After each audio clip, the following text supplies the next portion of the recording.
Steven's POV. It was my first day at Heart & Company, and I was somehow managing to look professional while internally wishing I could vanish. I adjusted my tie for the 5th time, palms sweaty, blazer slightly crooked.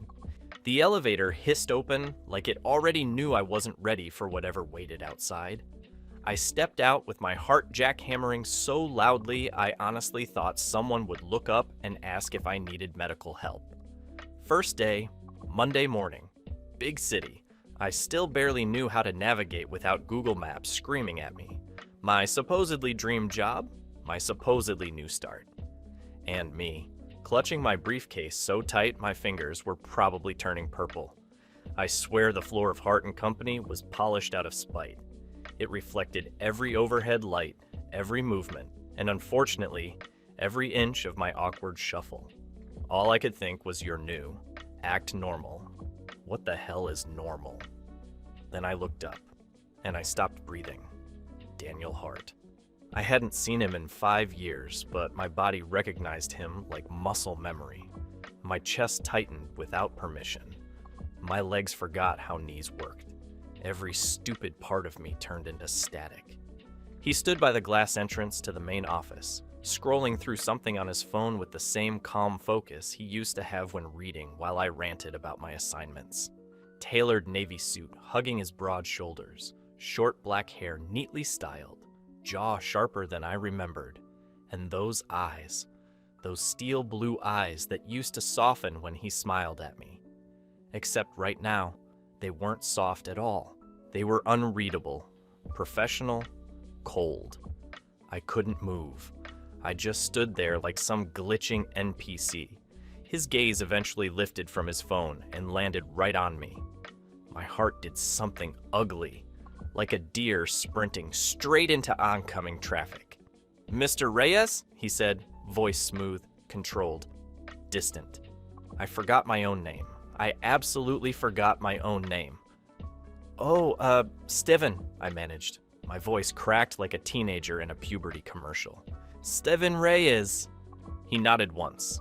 Not a smile, not recognition, not even polite surprise. Just that stiff corporate nod that said nothing except "I'm your superior and that's the extent of this interaction." "Welcome to the team," he said. That was it. I felt something inside me cave. Just a small part, but enough to knock the breath out of my lungs. 5 years of missing him, hating myself, wishing for one more chance. 5 years of imagining our reunion, trying to script it in my mind. And he gave me a welcome to the team. "Thanks," I whispered, even though my throat was tight. HR materialized beside me like a guardian angel, or a really inconvenient tour guide, and chirped, "Steven, great timing. Let's get you settled." I nodded way too fast, eager to escape before my soul leaked out through my shoes. HR led me through rows of cubicles. Every step felt heavy, like each one dragged pieces of my past behind me. People whispered greetings, curious looks, polite smiles. I barely heard any of it. All I could think about was him. Daniel, my ex, now my boss. I couldn't help but reminisce how he used to watch me study, chin propped on his hand, how he'd rest his forehead against mine when he laughed, how he'd touch my cheek like I was something fragile, something precious. Then my brain played the greatest hits of my failures, how I let him go, how I let my parents dictate everything about my life, how I'd walked away from him without fighting for us, how he'd stood there silently breaking while I ruined everything. I survived 5 years without him, but standing there now, pretending he didn't matter, pretending he hadn't shaped every part of me, it hurt worse than the breakup. It felt like being haunted by someone still alive. Flashback. The last time I saw him before everything collapsed was a cold night during sophomore year. Everything in my dorm smelled like instant noodles and stale textbooks. Everything felt small, tense, wrong. I paced my room until my anxiety made me nauseous. My parents had cornered me earlier that day. They always did it separately, like a tag team match where the prize was my self-esteem. "You're ruining your life," my mother said, standing in the doorway of my childhood bedroom during my weekend visit. "Being gay and dating a boy, that, Daniel? You think that's gonna make you happy?" I tried not to flinch, tried to be brave, tried to be the person Daniel believed I could be. "Mom, he's not just that boy. I care about him." "That's exactly the problem," she snapped. "You care about everything except what's actually important. You need direction, discipline, structure, not some relationship with a boy who'll distract you from everything we've worked for." "We?" I said bitterly. "Worked for what? You don't even know him." She stepped closer, voice sharp enough to cut. "I don't need to know him to know where this leads. You're weak, Stephen. Always have been. And you cling to anything that gives you attention." That hurt, more than I wanted to admit. "You don't get to say that," I whispered. She lifted her chin. "I just did."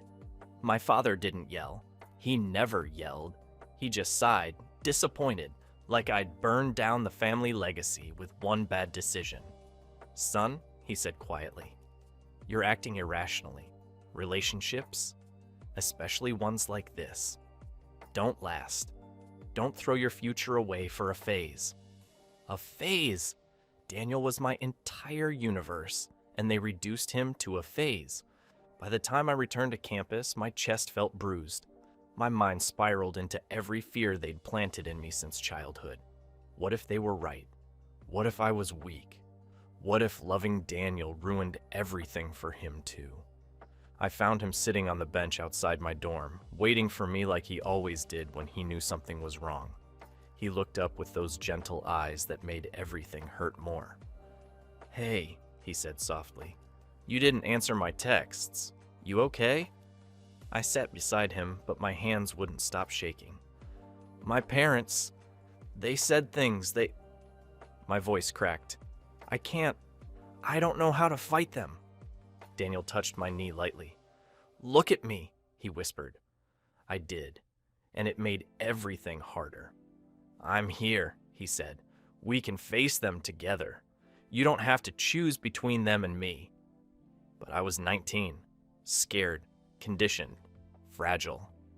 My parents had twisted my mind so tightly I couldn't tell the difference between fear and truth anymore. I think I need to stop," I whispered. His hand froze. "Stop what?" "Us." He inhaled sharply, eyes flickering with pain he tried to hide. "Stephen," he said softly, "don't do that. Don't let them make this choice for you." "I'm sorry," I whispered. My voice broke on the words. I'm sorry, I can't do it. I can't fight them and still be me." He stared at me for a long moment, not angry, not pleading, just heartbroken. "If you need to go," he said quietly, "I'll let you." Those were his last words to me. I stood up, walked away, didn't look back. I should have, God, I should have. People always talk about healing like it's a straight line. Like you leave someone, you cry for a while, you hustle, you grow, you glow up, you move on. Yeah, total lies. Healing is more like, you think you're fine until you try to buy toothpaste and start crying in the aisle because he used that brand once. And suddenly the universe hates you personally. 5 years. 5 whole years pretending I was okay. At first, I was too busy trying to survive. I left home with one duffel bag, $100, and a pride so bruised it practically limped. I remember standing outside the cheapest apartment complex I could find, keys in hand, thinking, "This is it, Stephen. You're free. You're alone. Try not to die." The place was tiny, the size of my parents' pantry, and smelled like old socks and disappointment. But it was mine. And loneliness? God. It crawled into my bed every night like it had paid rent. I tried filling the space. Got a cat, a grumpy, judgmental, morally superior little demon I named Salem. He stared at me like everything I did insulted his lineage. We bonded instantly, or rather, he lived in the same room and tolerated my existence when he felt generous. My days were a loop. Wake up exhausted, brew coffee that tasted like burnt hopes, bike to whichever job was paying me that month, come home, microwave dinner, collapse, repeat. Some nights I'd throw myself onto the couch and mutter, "Look at you, Steven, living the adult dream." And Salem would blink at me like I was an idiot. But every night, every damn night, Daniel was there. Not physically, just in my head, in my chest, in the stupid ache lodged right beneath my ribs. I'd hear a song he liked in a convenience store and freeze. I'd smell someone's cologne on a bus and have to get off 2 stops early because my lungs forgot their job. I'd dream about him, his laugh, the way he'd say my name, the warmth of his hands.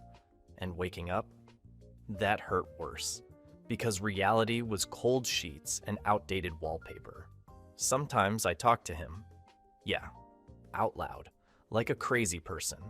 I'd lie on my back in that crappy room and whisper, "You'd tell me to stop being dramatic," or "You'd tell me I'm stronger than this," or "You'd tell me to eat a vegetable probably." He never answered, obviously, but pretending he might made the silence less suffocating. Then I started drinking sometimes, not to get drunk, just to feel something soft for a change.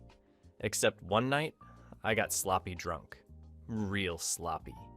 Ugly crying on the fire. Escape at 3 in the morning, yelling at the stars like they could fix my emotional mess. "Give me a sign," I shouted, half sobbing. "Or give me him. Or give me something. Hello? Anyone? God? Universe? Siri?" A neighbor yelled from another building. "Go to bed!" "I'm manifesting!" I yelled back, wiping my face on my sleeve. Yeah, great moment for me. Peak dignity. But life kept moving, dragging me with it. I grew up. Learned to stand without falling apart. Learned that being alone wasn't the worst thing. Present. By the time noon rolled around, my nerves were so fried I felt like I'd been shoved inside a toaster. I couldn't stop replaying that stupid "welcome to the team" in my head. He didn't flinch, didn't blink, didn't even say my name like he remembered it. So, obviously, my brain made the best plan possible. Operation: offer Daniel a donut so he remembers I'm a person. I grabbed 2 donuts from the cafeteria. Pink box, sprinkles everywhere, one slightly crushed because I grabbed it too fast. Classic me. I told myself it was fine, that this was a normal co-worker thing. I found him near the coffee machine, reading something on a tablet like he wasn't single-handedly making me question the laws of physics. I inhaled, exhaled, tried to smile, felt my face twitch. "Hey, Daniel," I called, way louder than acceptable in any workplace. An intern flinched. I pretended not to notice. I hoisted the box like a peace offering. "Want a donut for, team morale?" He looked up, slowly, eyebrow raised. "I don't take donuts from employees," he said, voice flat. "Oh, okay, cool, chill." That was a normal thing to say. Totally not the verbal equivalent of kicking me off a cliff. But they're fresh," I said. Why did I say that? Why did I continue speaking? Like, super fresh, morale boosting, carbs, sugar, happiness, you know? He stared at me. I wanted to melt into the floor. Then he shrugged. "Enjoy your lunch break," and walked away. Just left me holding a box of rejection-flavored pastries. I stood there for a second, blinking like someone had unplugged my brain. "Awesome," I muttered to myself. Cool, cool, cool. Professional boundaries. Yep, totally normal. I'm doing great." I scurried to my desk, dropped into my chair, and immediately took a giant bite of a donut out of spite. Meetings passed, people droned on, HR talked about some policy I would absolutely forget in an hour, and the whole time my eyes kept flicking toward him. The way he stood, the way he spoke, the way he didn't look at me even once. He was right there, and yet more out of reach than he'd ever been in my memories. I told myself I was being dramatic, that he was my boss now. That, of course, He wasn't going to act like an ex-boyfriend in front of the whole office. But every time he walked by, every time his sleeve brushed the edge of a desk, every time he cleared his throat, something inside me tightened and twisted and begged, "Look at me. Just once. Look at me like you used to." He didn't. Not once. And that, somehow, was humiliation in its purest form. 3 weeks later, it had been 3 stupid, humiliating, hope-crushing weeks. 3 weeks of trying to get Daniel to talk to me, look at me, acknowledge my existence as something more than a malfunctioning office plant. And still, he gave me nothing. No nods, no accidental smiles, not even a spare crumb of, "Hey, maybe I remember you used to be the love of my life." Friday rolled around like a funeral procession. The company party was supposed to be fun. It wasn't. Not even close. Free drinks, loud music, people dancing, people flirting, people gossiping. Everyone was acting like they weren't slowly disintegrating inside the way I was. I stood by the bar nursing a drink I didn't even like, watching coworkers laugh like they'd actually bonded instead of trauma sharing during weekly check-ins. Every time I saw Daniel from across the room, tall, composed, polite smile glued to his face, my stomach dropped into my shoes. He didn't look my way once. Not once. 3 weeks working under his roof, and I got less attention from him than the office potted plant he watered twice last week. By the time I stumbled out of the building, the sky had opened up. Rain hit me so aggressively, I almost took it personally. My shirt clung to me. My shoes squelched. My hair stuck to my forehead like seaweed. I was drunk and pathetic and heartbroken. Again. "Universe!" I yelled at the sky, because why not add public humiliation to the mix? "I give up." A couple walking by crossed the street to avoid me. Reasonable. I threw my arms up, rain streaming down my face so much I couldn't tell if I was crying. Give me one more chance. One stupid chance to fix it. Another crack of thunder. My chest vibrated with it. "Let him forgive me," I shouted harder. "Let him see I'm not a coward anymore, please. I swear I'll do better. I swear I'm..." My phone went off. I glanced at the screen in a daze. Universe calling. What the fuck? But then my screen glitched. Lightning split the sky like the universe was rolling its eyes. And then everything went black. No, not black. Blurred. Tilted. Someone grabbed the world by its hair and shook it like a snow globe. I blinked, and suddenly I was... Wait, what the... Naked. Completely naked. I looked around wildly. Then I saw him, Daniel, sitting at the edge of the bed, tie half done, laptop open, cool, calm. Like the universe hadn't just thrown me into some Twilight Zone porno. He didn't even look fazed. He didn't even look amused. He just looked tired. "Morning," he said. Flat, utterly flat. "Did we?" I asked, voice cracking like a dollar store glow stick. Yes. No hesitation. No emphasis. No eye contact. "Oh." I blinked. Cool. Cool. Cool. Why was I like this? He closed his laptop with the slow, deliberate movement of a man restraining judgment. "You should go before anyone sees you." I opened my mouth to ask a million questions. How did I get here? Why was I like this? Who allowed this? Why wasn't he freaking out? But the world lurched again. Vision blurred, chest tightened. Blink, and I was back. Same bed, same sheets, same room, same completely unhelpful lack of clothes. I screamed internally. "Not this again," Daniel sighed from across the room. He wasn't shocked, he wasn't angry, he wasn't even confused. He was inconvenienced. That's when it hit me. This wasn't a punishment. This wasn't a mistake. This was a loop, a chance, or a cosmic malfunction specifically built to destroy me.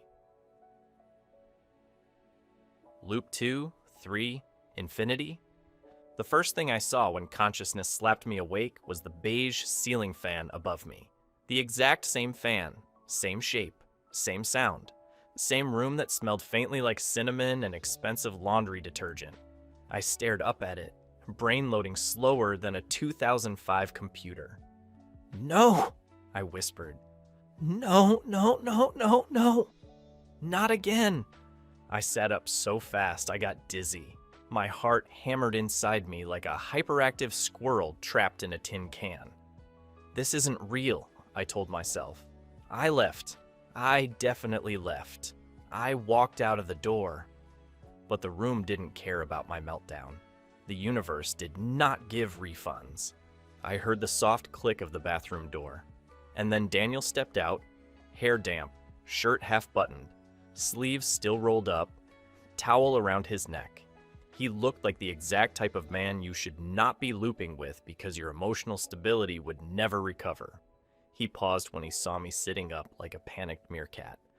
"You're still here," he said, not surprised, not confused, just resigned. What? No, I left. I swear I left." My voice pitched embarrassingly high. "I walked out. I was gone." "You did," he said calmly, picking up his watch. "And then you came back." "I didn't come back." "You did." He buttoned another button like this was the most mundane conversation in the world. "Or something is making it look that way." My mouth opened. Nothing came out. I flailed a little. He didn't react. "Daniel, I swear on my pathetic life, I didn't come back."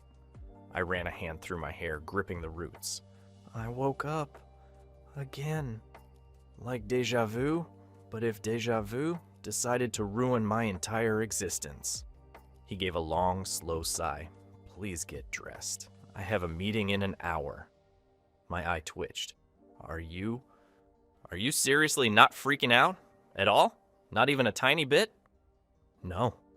He walked past me, opening his closet. "After last night, this is the least surprising thing." I froze. "Last night?" He paused, hand on the closet door, and finally, turned to look at me. "You cried on my coat." I stared at him. He stared back. I buried my face in my hands. Of course I did. Of course I cried on his coat. I was starting to think the universe didn't hate me. It enjoyed me. This was entertainment. Another loop, I caught up to him in the kitchen around, I don't even know, maybe 15 minutes after waking up the third time. The clock on the stove said 7:42 a.m., but I didn't trust it anymore. I didn't trust anything anymore except the fact that if Daniel walked too fast, I would lose him in his own apartment. The man moved like a silent cat in a luxury condo maze. He was standing by the counter, pouring coffee into this sleek, matte black mug that probably cost more than my entire cutlery set. Meanwhile, I was standing there fully naked, except for the bedsheet I'd wrapped around myself like an emotionally unstable burrito. "Daniel," I said, trying not to panic. "I'm not joking. Something's happening. I swear I lived this morning already. I woke up here, freaked out, you told me to leave, and then boom, reset, like someone hit Keyturrell plus ALT plus trauma." He didn't even look up. He just stirred his coffee with the tiniest clink of the spoon. "Steven, you're hungover." "I'm not hungover," I insisted. "I'm loop over, time over, universe over, something over."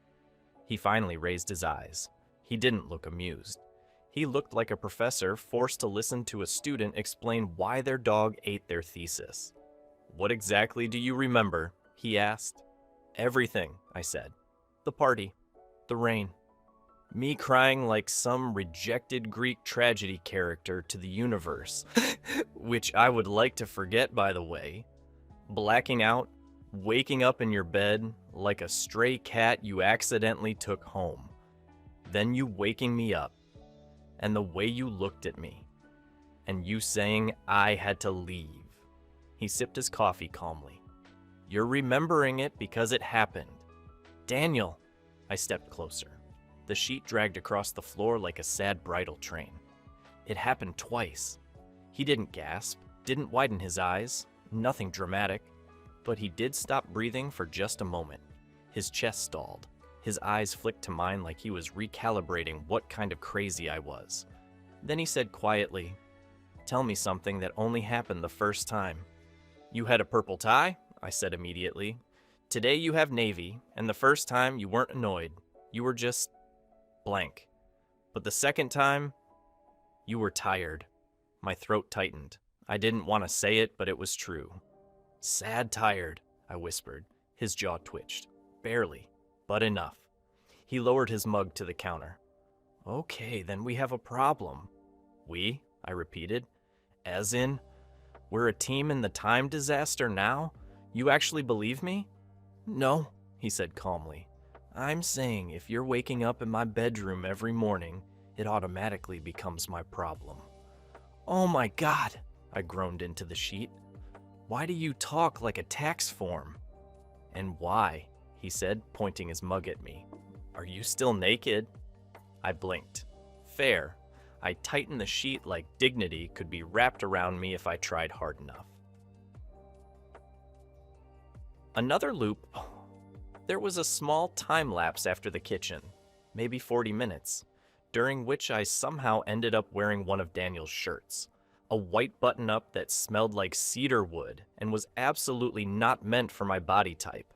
It hung off me in some places and clung in others, and I spent the entire car ride pulling at the hem like it might magically grow if I bullied it hard enough. I understood that the loop only reset to I woke up at Daniel's place if he said something to trigger the time. And so far, I guess Daniel hasn't triggered the loop. Great going. We arrived at the office together. That was a nightmare I wouldn't wish on my worst enemy. The glass doors of Hart & Company slid open, and I instantly felt everyone's eyes snap toward us. I could practically hear the rumor engines revving. If this were high school, someone would have already started a group chat titled CEO's Morning Mistake. Daniel walked ahead like nothing was wrong. Of course he did. He had CEO immunity. I had new intern wearing his shirt energy, which was not a superpower. People whispered, pointed. One woman did a dramatic double take. Another even coughed out the word scandal, like she caught a contagious disease from my general existence. I could feel my soul trying to wriggle out of my body. Daniel didn't check on me once, not even a glance. He just strode through the hallway like a man who had never in his life slept with anyone, let alone the guy speed walking behind him, trying not to trip over shame and hardwood flooring. Jana, my assigned co-worker trainer / self-proclaimed office gossip radar, grabbed my arm the moment Daniel disappeared into the conference room. "Oh my God," she whispered loudly enough to shatter glass. "Newbie, how did you get here with him? Did you win a lottery? Did he abduct you? Oh God, spill the bean already." "I'm good," I croaked. "Totally fine. Nothing weird happened. I'm fantastically normal." That's exactly what someone who's hiding a sex tape would say. What? There's no sex tape," I sputtered, choking on my own saliva. "So it's photos," she whispered, eyes widening. I buried my face in my hands. "Please stop helping." Across the hall, through the glass wall, I saw Daniel looking at us. Or maybe at me. I instantly looked away, like the sun had suddenly become too bright. My computer screen blinked awake with an email notification. HR. Professional conduct reminder. Amazing. Not even an hour to the office. And I was already flagged by HR for behavior I didn't even technically commit in this version of reality. I leaned back in my squeaky swivel chair and stared at the ceiling tiles. Why am I reliving the most humiliating day of my life? I muttered. The universe, as usual, offered silence, and maybe laughter. Around noon. By the time the clock hit noon, I'd managed to spill coffee on myself twice, delete a file I wasn't supposed to touch, and stress-eat an entire sleeve of butter biscuits I found in the communal pantry. I was already spiraling when I saw his name flash on my screen. "Daniel Hart, please step into my office." I swear my soul tried to climb out of my body and escape through the nearest air vent. I stood outside his door for a full 3 seconds, telling myself to breathe. Just breathe. People walk into their boss's office every day. Normal? Totally normal. Except my boss was the man I once planned to grow old with before absolutely imploding both our lives. So, not normal. I knocked, very softly, like the door might bite. "Come in," Daniel's voice called. I stepped inside. Instant regret. My palms went full Niagara Falls. My heartbeat turned into a drum solo.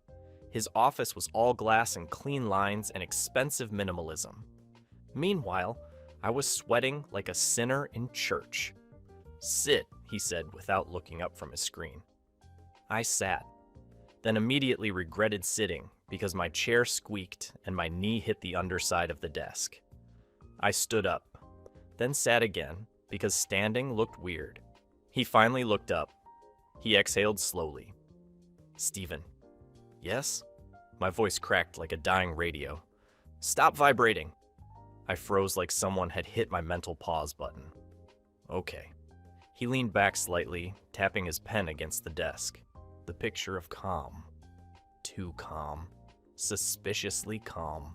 Unsettlingly calm, considering the universe had made me his personal rerun of heartache. "I need you to walk me through everything you remember from last night," he said. My brain short-circuited. "Why? Are you planning an exorcism or, like, a cosmic divorce?" He stared at me. A long, flat, corporate stare. I cleared my throat. "Okay, sorry. Humor is my coping mechanism. Please, don't write me up for coping." His lips almost twitched. Almost. "Start from the beginning," he said. And so I did.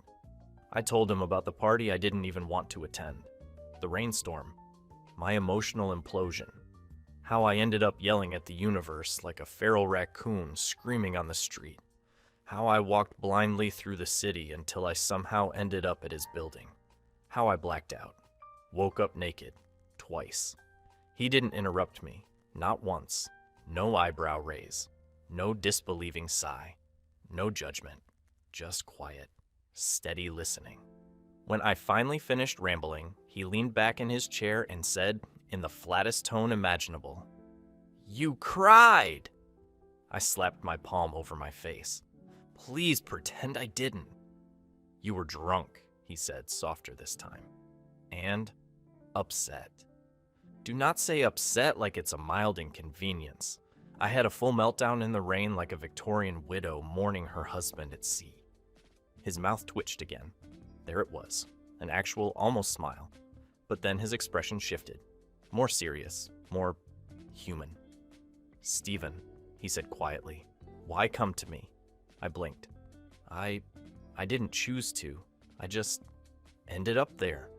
No. His voice dropped an octave, low, controlled, too intimate for what my heart was prepared for.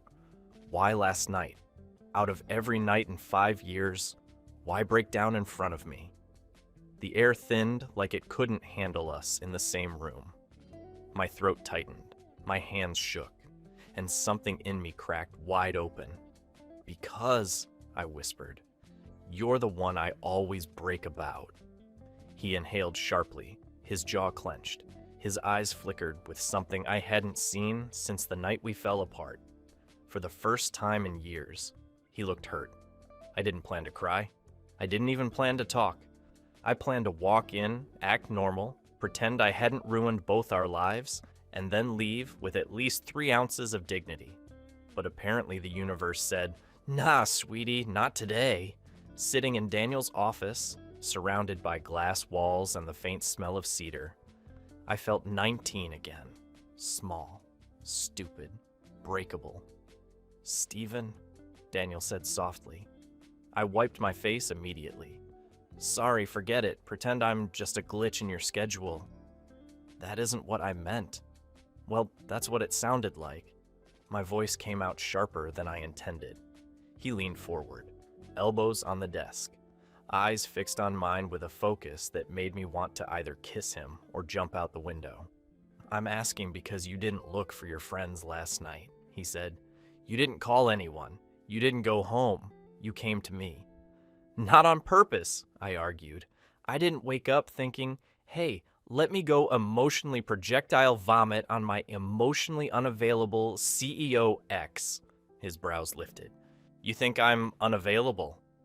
You think you're not? Silence. Heavy. Familiar. The kind that fills every corner of a room until you can't breathe. I sank into the chair, folding my hands tightly. Look, the loop isn't the problem, I muttered. The problem is that being around you still feels like I'm living inside the rerun of our breakup. And I don't know why I'm still reacting to you, like you're the only person capable of affecting me and I might hurt you again. He didn't look away this time. That scared me more than anger ever could. Steven, he said, voice low, you didn't hurt me last night. I snorted bitterly. Yeah, give it a day. He exhaled through his nose, slow, measured, like he was deciding between every wrong and right thing he could say. I'm not angry with you, he said. You should be. His throat bobbed. Believe me, I know. There, a flicker behind his eyes, regret or pain or 5 years' worth of unsent messages. But before I could figure out which one it was, my phone buzzed violently in my pocket. I looked down. Incoming call. Universe. Because of course, the universe is indeed spamming me hard. I groaned into my palms. I swear to God, this day is trying to kill me. Daniel's voice was quiet. Almost too quiet. Steven, he said, we're not done. Yeah, no kidding. The universe definitely wasn't done with me either. Around noon, I walked out of Daniel's office feeling like my entire personality had been put through a washing machine on the emotional damage cycle. Then someone stapled the pieces back together with the cheapest staples known to humankind. Enough to keep me upright, not enough to keep me sane. I barely made it 5 steps before Jana practically threw herself into my path. She gasped dramatically. Dude, what took so long? Did he fire you, promote you, make you sign an NDA because he finally snapped and confessed he's Batman? Do I look promoted? I muttered. She paused, squinting like she was examining a rare species of damp squirrel. Actually, you look like someone tossed you in a dryer with a bunch of forks. I blinked. That's oddly specific? Yeah, your face is oddly specific. I ignored her, mostly because the weird buzzing under my skin wasn't going away anymore. It wasn't stress. It wasn't even anxiety. It felt like static, like the universe was dragging a giant cosmic finger across the reset button just to see if it would flick me out of existence again. I checked my phone. Nothing. No weird glitch, no text, no warning sign, but the air had that heaviness again, like right before a storm or before the world folded in on itself and tossed me back into Daniel's bed. I whispered, "Don't do it. Don't you dare. Don't even freaking think about it." "Who are you talking to?" Jana whispered, like she was afraid the walls might answer. "The universe." "Okay," she said slowly. "I'm calling HR." "Please don't." She opened her mouth to continue with her chaos, but then, "Steven." Daniel's voice tore through the hallway. I turned. My breath got stuck in a very stupid part of my lungs. He wasn't furious. He wasn't neutral. He wasn't even professional. He looked conflicted, like someone had rewritten his entire internal script and he was trying to execute a new version that didn't exist yet. "I need you to come with me," he said quietly. Why? He didn't answer. Of course he didn't answer. He just pivoted and started walking toward the elevator like I was supposed to follow.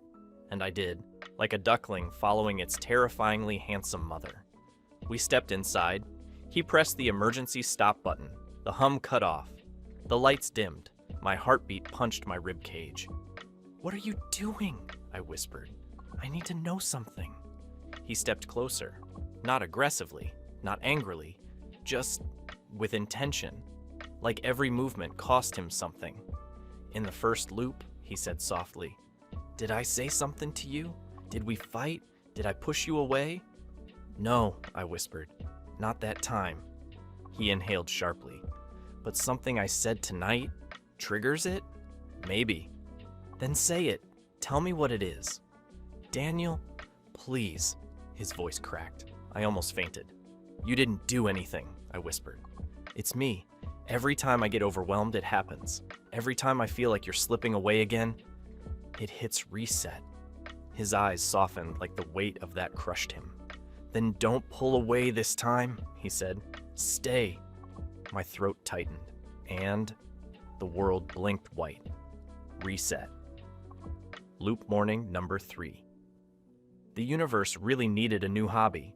Golf, knitting, crochet, anything other than throwing me naked into Daniel Hart's mattress every 24 hours. I groaned into his pillow. "I'm convinced you enjoy watching me suffer." From the bathroom, Daniel's voice echoed. "Believe it or not, I dislike suffering in general." "Bold of you to claim that," I muttered, "coming from a man who wakes up at 5 a.m. voluntarily. Someone has to run this company." "Yeah, but it doesn't have to be you."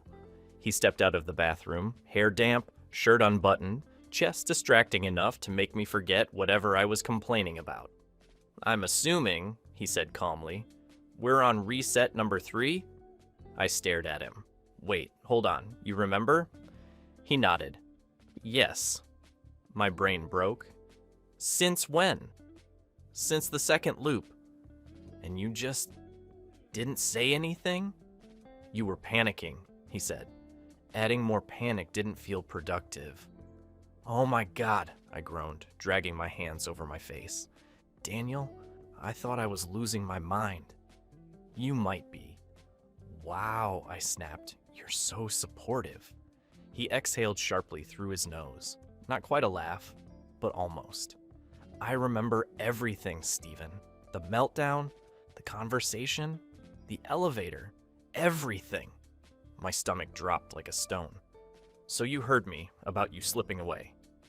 He didn't look away this time. He nodded once. "Yeah," he said quietly. "I heard." The room got too small. The bed got too warm. My heart got too loud. "So, what do we do?" I whispered. Daniel hesitated. Not the cold hesitation he used to have. Not the professional kind. This was something else. Something vulnerable. Something he was trying and failing to hide. He sat on the edge of the bed, elbows on knees, hands clasped. His shoulders rose and fell with a shaky breath.